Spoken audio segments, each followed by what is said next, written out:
Em nome do Pai que me criou, em nome do Filho que me resgatou, em nome do Espírito Santo que me santificou. Divina vontade, reina na minha vontade. Minha mãe, eu te amo e tu me amas, dai-me um gole da vontade divina para a minha alma. Me abençoa, Mãe, para que todas as minhas ações sejam feitas diante de vossos olhos maternais.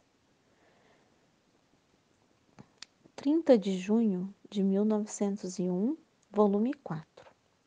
Sinais para saber se a alma possui a graça.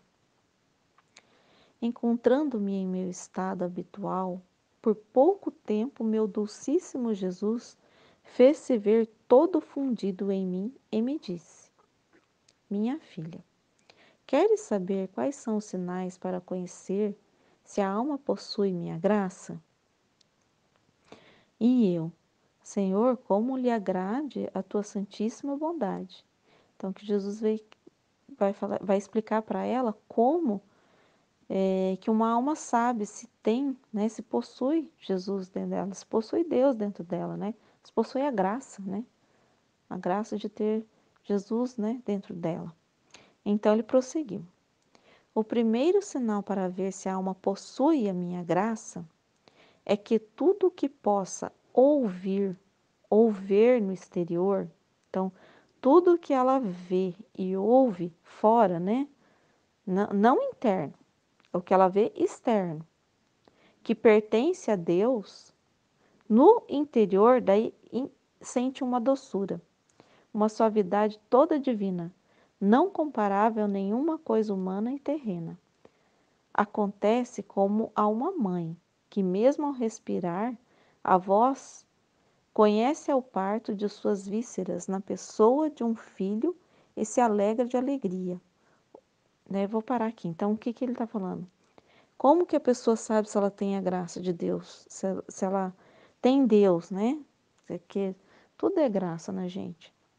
Então, que as coisas que ela vê externamente, ela ouve e vê externamente, né? Que ela está na vida dela ali, normal. Internamente, ela sente a doçura. Então, eu lembrei assim de um exemplo, né? Tem muita coisa que a natureza, por exemplo, nos comunica muita coisa de Deus. Que às vezes quando a gente olha, a gente já identifica que é algo de Deus, que é puro Deus na natureza, né? Eu tô falando isso porque é um exemplo que foi o que eu entendi esse trecho, porque eu vi um vídeo que estava escrito música calmante, que a música, que aquela, né, que aquele vídeo lá tinha 11 horas de uma música calmante que ia deixar você calmo. E daí eu entrei no vídeo para dar uma olhada, fui ver, né? E porque a capa assim já era de um lugar, de uma natureza muito linda. Daí eu entrei para dar uma olhada. Daí começou só a vir imagens assim do oceano, sabe, daquelas montanhas com o mar, aquelas imagens, coisa mais linda da natureza. E aí eu comecei a ver essas imagens e a gente começa a ver, né, como Deus é perfeito, que a criação é muito perfeita, que ela é muito linda. Eu falei, meu Deus, é uma coisa mais linda do que a outra que Deus criou. Então essa comunicação externa que eu estava vendo, o meu interno, eu não sabia explicar, deu vontade de chorar, porque era muito lindo, né? Você olha assim que Deus criou, você fala, meu Deus, que coisa mais linda. Então, é esse tipo de comunicação. Então, quando você vê as coisas de Deus, né, e ela comunica dentro do seu interior algo inexplicável, né? Porque Deus é inexplicável, a gente não consegue expressar, né, o que é Deus, né? Então é isso que ele está falando. Quer saber como é que você, se você me possui, né? Se você tem Deus no teu coração, se a alma tem Deus no coração, se ela consegue, se a alma está conectada com Deus, aí ela consegue enxergar, né? Ela consegue ouvir, ela vê externamente, mas ela absorve internamente Deus, né? Ela está olhando, ouvindo as coisas de Deus externamente, ou uma palavra, né, que alguém, é, às vezes um testemunho de alguém que a gente vê que Deus agiu naquela pessoa, aquilo toca o nosso coração internamente, né? A gente fica emocionado porque a gente reconhece Deus naquele momento. A gente reconhece Deus naquela vida, né? Reconhece Deus nas pessoas quando é uma atitudes que aquela atitudes puras, né, de Deus, na inocência de uma criança, tudo isso comunica Deus externamente, mas, mas a gente entende Deus internamente, né? Então, quando a gente entende Deus internamente, a gente vive externamente, né? Porque a gente é um ser humano que estamos aqui na Terra, com um olho, com um ouvido, né? Sentidos, mas a gente entende Deus internamente, né? E a gente entende numa doçura, né? Isso que ele está falando aqui, uma doçura, né? A gente não consegue explicar. Deixa eu... Então, ele fala aqui, né? No interior sente uma doçura, uma suavidade toda divina, não comparável a nenhuma coisa humana e terrena. Aí abaixo ele dá o exemplo da mãe, né? A mãe, quando ela tá na hora do parto, ela tá com dor, ela tá ansiosa, tem várias coisas acontecendo com uma mãe num parto, né? Até nervosa, né? Se vai dar tudo certo e tal. Então tem muita coisa envolvendo. Mas a hora que nasce a criança e a criança dá o primeiro chorinho ali, o interno dela é uma coisa tão divina que ela sorri, né? Ela esquece de toda a dor que ela passou. Ela nem lembra. Ela olha aquela criança, é um amor instantâneo, porque uma vida, né? Uma vida é uma alma, é uma coisa divina, né? Um nascimento de uma criança é uma coisa divina. Então aquilo é isso que ele está comparando, né? Que a hora que ela escuta, né? Essa criança, ela vê essa criança internamente, ela já reconhece Deus ali, né? Porque ser mãe, ser pai é algo divino, né? Algo divino, é comunicação de Deus, né? Porque quer morrer mais para si mesmo do que ser pai e mãe, tanto que a gente, né, tem que dar, morre, né, para as coisas, para a gente mesmo, para se sacrifica, né, para por um filho, né? Então é uma comunicação divina, né? Então o filho é uma comunicação divina para nós, né? E a gente, é isso que ele falou, uma mãe, a hora que vê um choro de uma criança, internamente dela é totalmente mudado, né? Em amor, né? Daí ele continua aqui com outro exemplo. Ou como as duas íntimas amigas que, conversando, manifestam reciprocamente os mesmos sentimentos. Então, amigas assim que conhecem uma da outra, né? Que sabe tudo, que são amigas para toda hora, né? Igual ele fala, a gente fala, né?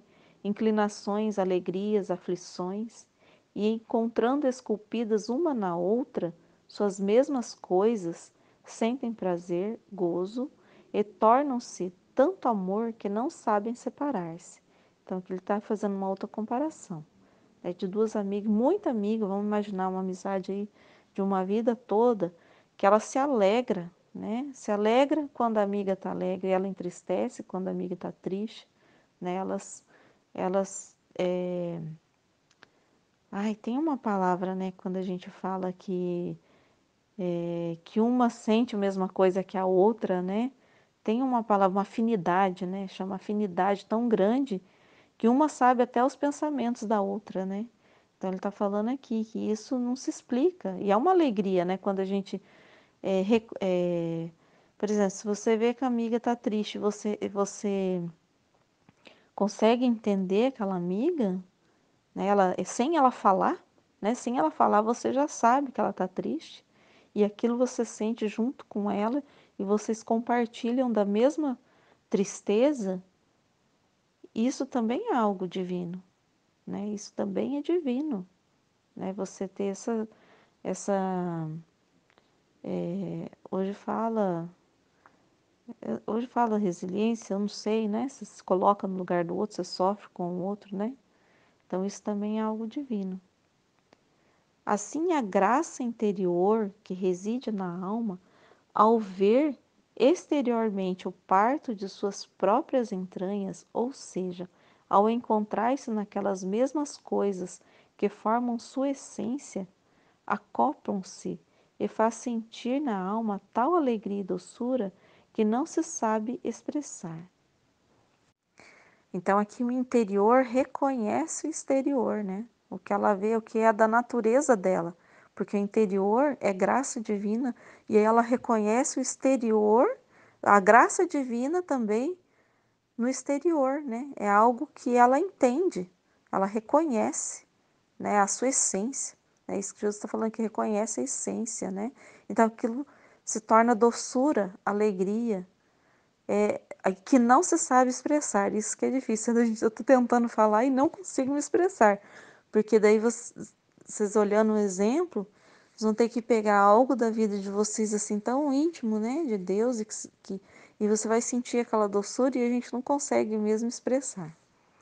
O segundo sinal é que ao falar da alma que possui a graça, é pacífico. Então, a alma que possui a graça, o falar dela é pacífico, tem virtude de lançar nos outros a paz, tanto que as mesmas coisas ditas por quem não possui a graça não produzem nenhuma impressão e nenhuma paz, enquanto que ditas por quem possui a graça operam maravilhosamente e restituem a paz às almas.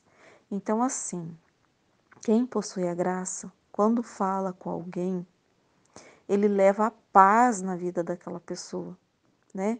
Mesmo sendo às vezes algo difícil, né, que a outra vai ter que escutar, mas o fruto vai ser a paz naquela alma, não é verdade? Mesmo que às vezes a pessoa na hora ali não compreende, fica meio brava, mas o fruto depois é a paz, é uma mudança na vida daquela pessoa. Agora tem gente que vai falar as mesmas coisas que ele está falando, que quem não tem a graça pode falar as mesmas palavras, mas não vai produzir paz na vida da outra. Então, quando você vê algo, quando alguém fala alguma coisa que não produz paz na sua alma, não é graça de Deus.